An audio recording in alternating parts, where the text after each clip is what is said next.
नमस्कार, आप देख रहे हैं अपनी मथुरा न्यूज़। मैं हूं आपके साथ, मैं प्रतीक चतुर्वेदी। जिस प्रकार से अभी फिलहाल में बरसात प्रारंभ हो चुकी है, उसके बाद में लगातार जो घनी बस्ती चौबियापाड़ा कहा जाता है, उसमें मकानों के गिरने का सिलसिला भी प्रारंभ हो गया है। वहीं इस मामले में लगातार जहां लोगों में आक्रोश है, तो वहीं जब मकान गिरते हैं तो उसके बाद में पार्षद भी वहीं मौके पर नजर आते हैं और कभी वह मलबा हटवाते नजर आते हैं, तो कभी वह गिरासू मकानों को हटवाते नजर आते हैं। तो इसी संबंध में वार्ता करने के लिए हमारे साथ में मौजूद हैं रामकिशन पाठक, जो कि वार्ड 61 से पार्षद प्रतिनिधि हैं। जानेंगे इनसे क्या कहेंगे यह जो चौबियापाड़ी में लगातार मकान गिर रहे हैं उनके विषय में। जी, चौबियापाड़ा क्षेत्र जो कि चारों तरफ से टीलों पर बसा हुआ पुराने टीले की पुरानी बसावट का क्षेत्र है। निर्माण कार्य निरंतर जारी है। लोगों के आबादी के साथ साथ मकानों का घनत्व भी बढ़ रहा है।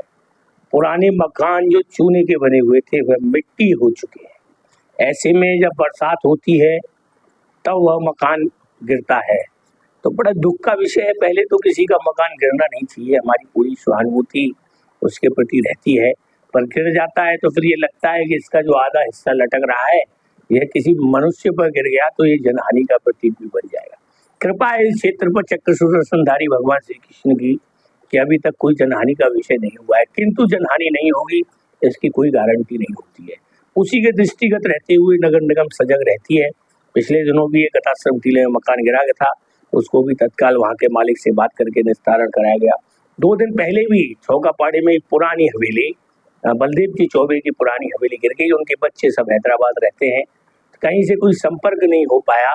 उसके रात्रि में वह गिरी तो सुबह ही नगर निगम की लेबर लगा करके उसको लगभग 1.5 मंजिल उतरवाया गया। 15 लोग उसमें लगे। उसके बाद मलबे को साइड में करा के तत्काल रास्ता खुलवाया गया और मलबे को साइड में करवाया गया। उसके उठने का क्रम भी जारी है। वस्तुतः निवेदन है कि सभी ऐसे मकान मालिक, हमने नगर निगम के माध्यम से भी उनको चिन्हित कराया है, उनको नोटिस भी दिलवाए हैं, किंतु यहाँ पर कोई कानून का डंडा अपनों के बीच में काम नहीं करता है। तो उन लोगों से करबद्ध निवेदन है कि बंधुओं, आपकी थोड़ी सी लापरवाही किसी की जान की हानि बन सकती है। तो अपनों के लिए, अपने लिए, अपनी रक्षा के लिए कोई व्यक्ति इस मकान गिरने से जनहानि न हो। आपसे बार बार करबद्ध निवेदन है कि अपने गिरासू मकानों के हिस्सों को आप उतरवाइए। कहीं कोई कैसी दिक्कत कानूनी या नगर निगम के स्तर पर आती है तो हम लोग आपके सहयोग और सेवा के लिए सदैव तत्पर हैं, किंतु अपनों की जान की खातिर पर कोई समझौता नहीं किया जाएगा। और कोई मकान यदि इस प्रकार से लापरवाही से गिरता है तो उसकी जिम्मेदारी उसके मकान मालिक की होगी, और कोई जनहानि होती है तो कानूनी कार्रवाई भी उनके खिलाफ हो सकती है। इसलिए पूर्व में ही चेतावनी के रूप में, अनुनय के रूप में कि मानव जीवन की रक्षार्थ आप अपने गिरासू मकानों का निस्तारण कराइए। यह एक मानवीय कर्तव्य है, सुरक्षा की दृष्टि से, जान माल की दृष्टि से और मानवता की दृष्टि से। इसलिए सभी ऐसे मकान मालिकों से निवेदन है कि आप अपने मकानों का निस्तारण कराइए।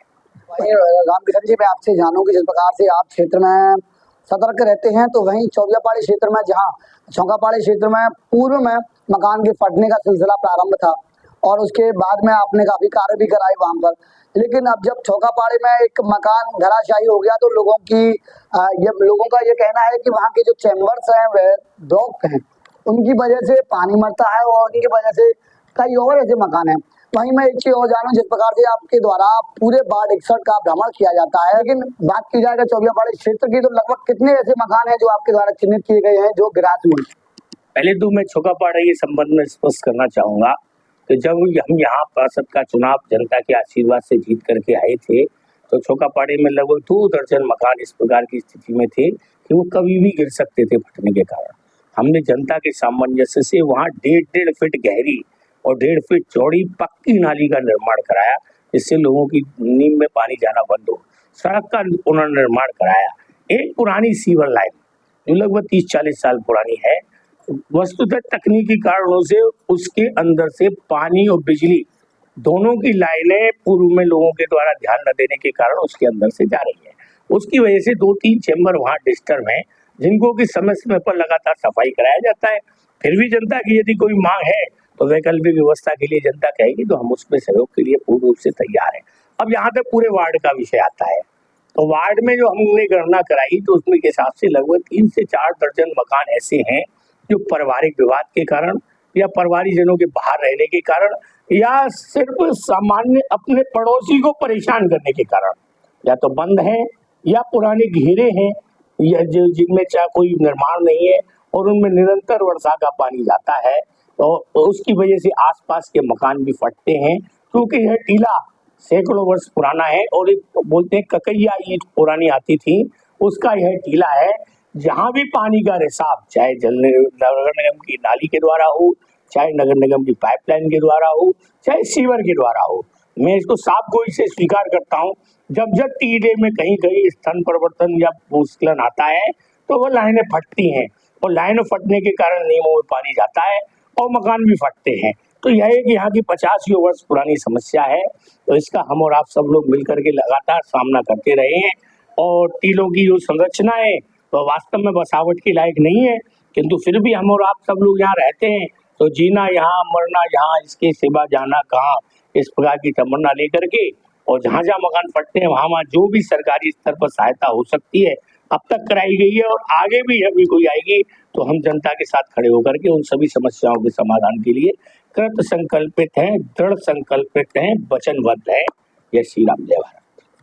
तो दर्शकों, जिस प्रकार से आपने सुना, ये थे हमारे साथ में रामकिशन पाठक जी, जो कि वार्ड 61 से पार्षद प्रतिनिधि हैं और इनके द्वारा लगातार क्षेत्र का भ्रमण भी किया जाता है, क्षेत्र में आ रही समस्याओं पर ध्यान भी दिया जाता है। वहीं इनके द्वारा जिस प्रकार से मकान गिर रहे हैं तो वहां भी ये पहुंचते हैं और उसके बाद में जो समस्याएं नजर आती हैं उनका निस्तारण करते दिखाई देते हैं। वहीं इनके द्वारा ये भी कहा जा रहा है कि इस चौबियापाड़ी क्षेत्र में लगभग 2 से 3 दर्जन ऐसे मकान हैं जो कि गिरासू हैं और अपने आपसी विवाद या पुरानी प्राचीनता के कारण वह पड़े हुए हैं, उनकी तरफ किसी का ध्यान नहीं है, तो उनकी ओर भी इनका ध्यान है। और इनके द्वारा ये कहा जा रहा है कि जिसके भी मकान है या तो वह स्वयं हटवा लें, अगर उससे कोई जनहानि होती है तो उस पर कानूनी कार्रवाई की जाएगी। फिलहाल मैं अपने सहयोगी अनमोल के साथ प्रतीक चतुर्वेदी, अपनी मथुरा न्यूज़ के लिए।